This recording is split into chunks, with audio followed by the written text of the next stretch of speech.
Happy Saturday, everyone. How's it going? It's me. I'm all by myself today because Sonny has an event that he had to deal with tonight for Frisky Business, our cat cafe. So it's just me checking in. Gosh, I realize I look rather red. I think I got some sunshine today. It's really hot here in the desert. It's close to, I think, like 90 or 95 degrees or something like that. And so it was quite windy today. So I don't think I realized how hot it was because I'm looking here and yes, gosh, I'm rather red.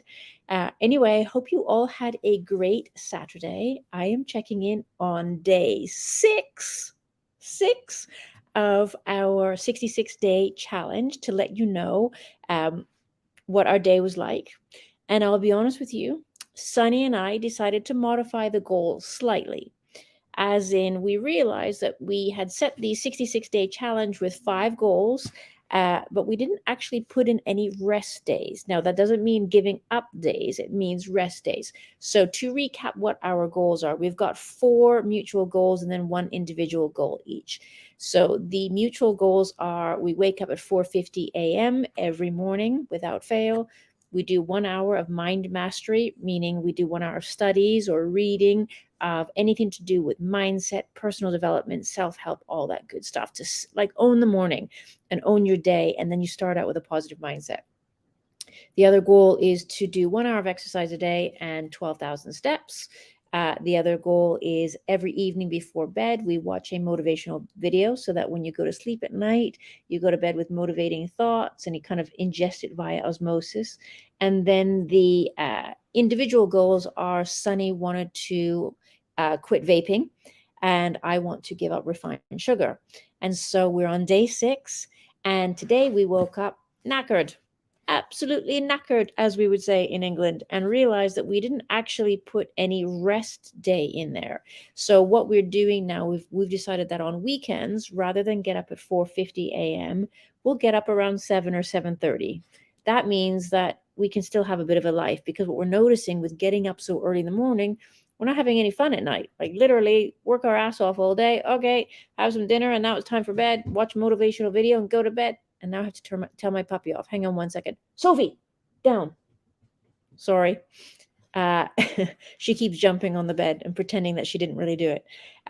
So anyway, and also by exercising that much every single day, you need something to, you need a chance to rest and recover. And so we decided this morning, we woke up and we're like, you know what? From now on weekends, what we'll do is we'll get up at 7 or 7:30, which typically we do anyway. Usually it's closer to 6:30 we wake up.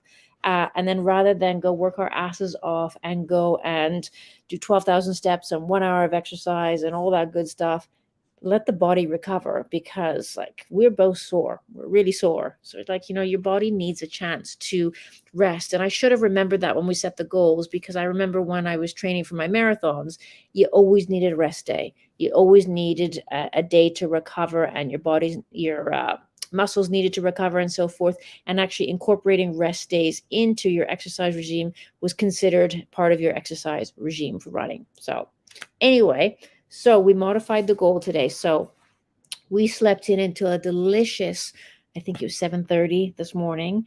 Also, when we woke up, Puppy didn't want to wake up either. She didn't want to get up at 4:50. So we got up at 7:30, I think it was. We decided not to do the exercising today and again, just use it as a rest day. However, we still carried on with, I didn't have any sugar today. Sunny didn't vape, so we followed through. And actually, we did more than an hour of mind mastery. We did several hours of reading and studying mind mastery by the pool, hence the red face. So we feel really good about it. Don't feel like, hey, we need to put an X mark on our goals or anything because, no, we still have great intentions and so forth. This is not an excuse or anything. It's just, hey, we need to modify this just to have a little bit of fun in our life and so forth. So we're doing great with our goals. Besides that, kind of what did I do today? So I am reading, I don't know if you can see this, The Law of Attraction. It's a big book. It's actually 3 books in one. And basically it's all about how our thoughts create our reality. And that if we can program our brain to stop thinking about negative things and catch ourselves in the act and focus on things to be grateful for, you will attract better things to be grateful for. which makes sense because think about it. If you uh, have a negative thought, what does it do? It makes you feel shit, and then you think more negative thoughts, and then you just spiral out of control. We'll do the reverse. So that's what I was doing today, is just reading about that, the mindset, and also I was doing a little bit of contemplating as well because uh, so I did a video on Itopia a couple days ago. It was like, I don't know, 30 seconds long. It's just a little inspirational short, like, hey, let's stop all the divisive rhetoric in this world and let's, live life. It's beautiful and practice kindness and compassion. Anyway, somebody decided to comment and said, you're just yet another privileged person showing your wealth while the rest of us suffer, or something to this effect. I was like, wow, well, I guess I'll bite. So I went back and said, excuse me, what makes you think that I'm privileged? I'm just trying to send some positive light into this world. I don't come from privilege in any way, shape, or form. And, life has not been easy, all of the time. I've had my struggles, as many people do. But I wish you great happiness in life. And this gentleman came back and said to me, I think that you over exaggerate the trauma that you've had in your life. Doesn't even know me or anything like that, and that I've checked out your Itopia channel and all this positivity, you're going to lead people to failure. And I've been kind of pondering that today. I mean, immediately thought, oh, you know what, like this is a lost cause. I was trying to inspire the gentleman, and he's just coming back and fighting. He's looking for a fight. So I kind of muted him off the channel and thought, I'm done. But I was thinking about that today, thinking, is there truth in that? I wonder, by spreading positivity, do we spread false hope?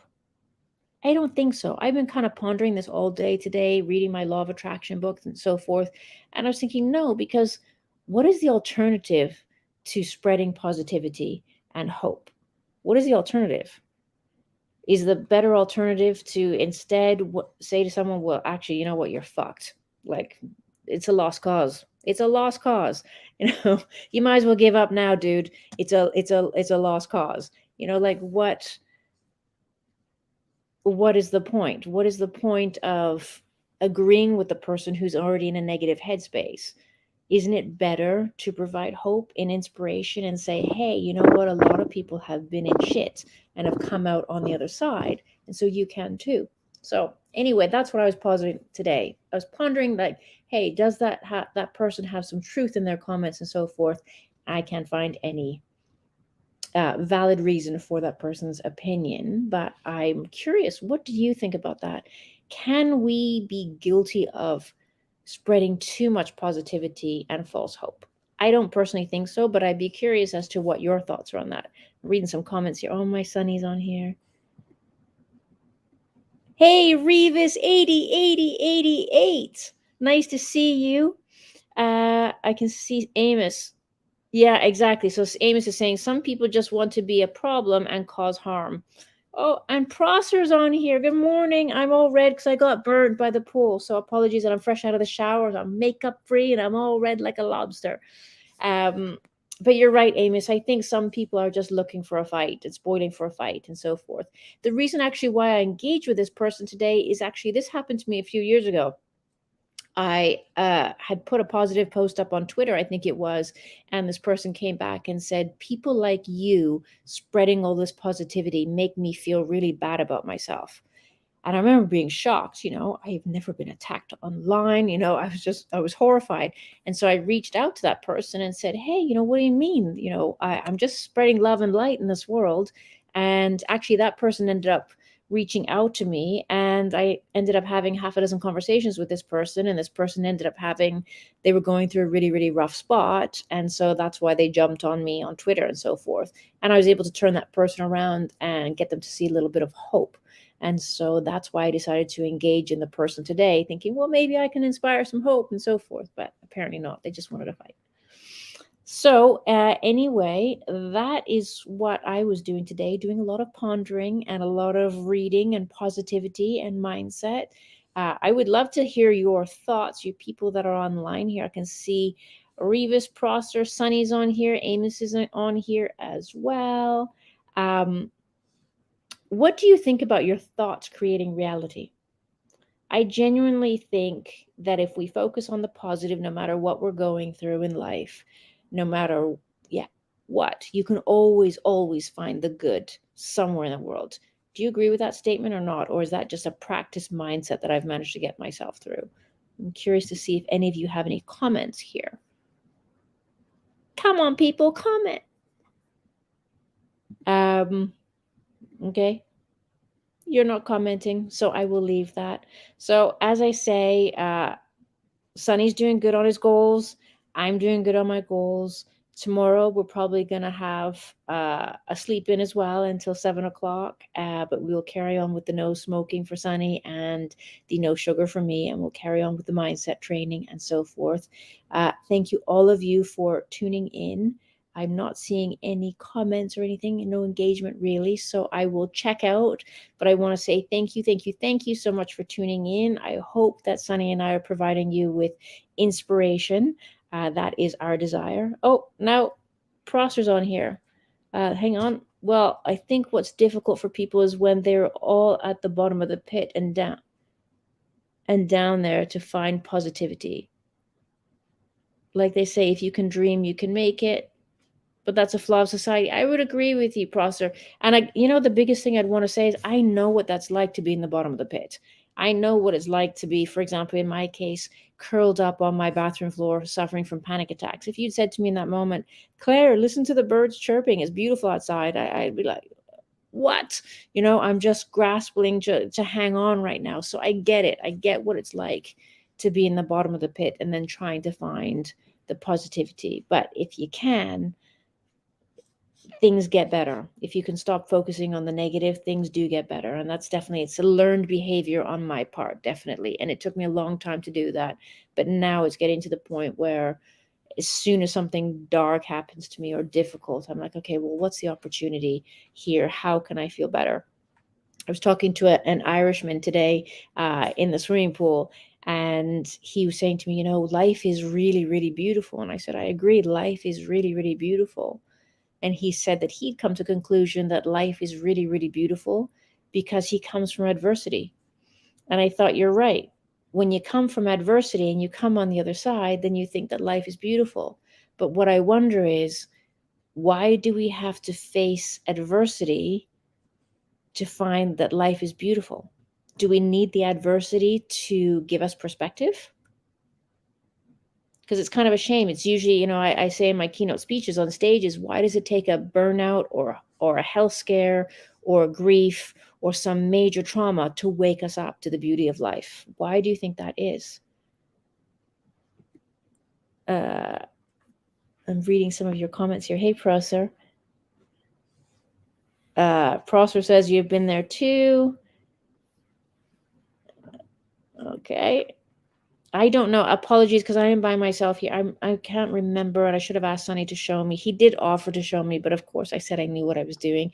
I don't know how to put your comment on the screen, so apologies for that. But yeah, so anyway, that's my day and Sonny's day.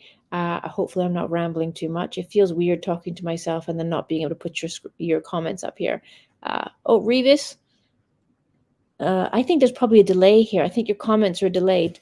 Revis is saying it's a great feeling to get to feel positive thoughts, but also make people feel positive.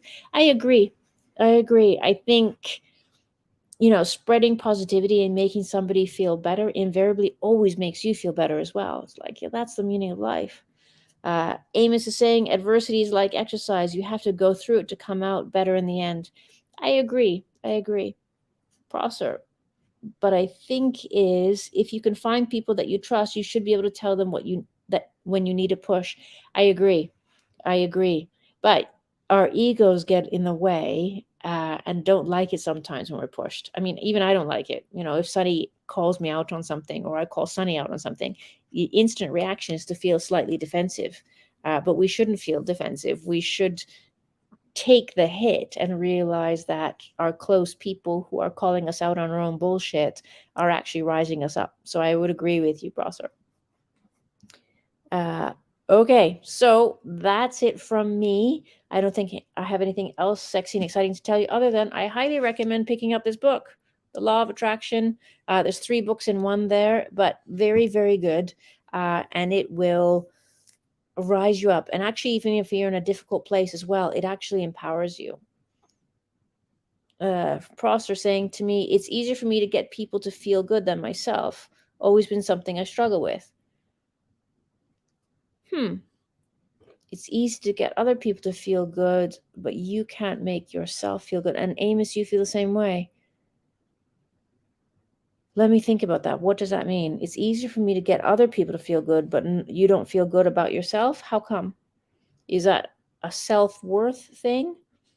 Or you don't think you deserve to feel good? Help me understand that, because I'd love to help you with that one here. Is Prosser going? Hang on one second. I'm trying to think what that means. So it's easier to pick other people up but yourself? Oh, okay, I'll wait for you, Prosser, for your response. No, I don't know what that means. And I wish I could put your comments up. Yeah, I don't know what that means. It's easier to make other people feel good, but not easy to make yourself feel good. I don't, because how do you make other people feel good if you don't feel good yourself? But I'd love to know. I'm going to wait. I won't drop just yet because I think there's a delay in comments here. So I will wait for a second or two. I'm conscious I don't want to ramble or bore anybody here. My God, I am really red, aren't I? Okay, well, I think there's a delay. So I will drop off because I don't want to bore anyone. But thank you very much for tuning in. Very much appreciate it. Sonny and I will be back tomorrow. I think he'll be on with me tomorrow. If not, it might just be me. Like I say, he's doing some stuff for Frisky Business for me right now. Oh, and here's Prosser.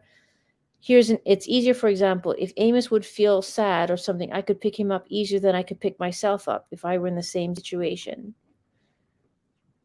Yeah, I get that to a degree.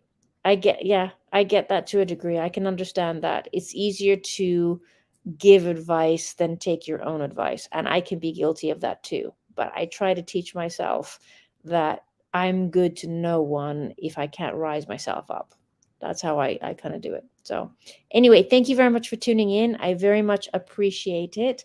I hope you all are having a wonderful weekend. Much love to all of you, and we will check back in tomorrow. Night, night.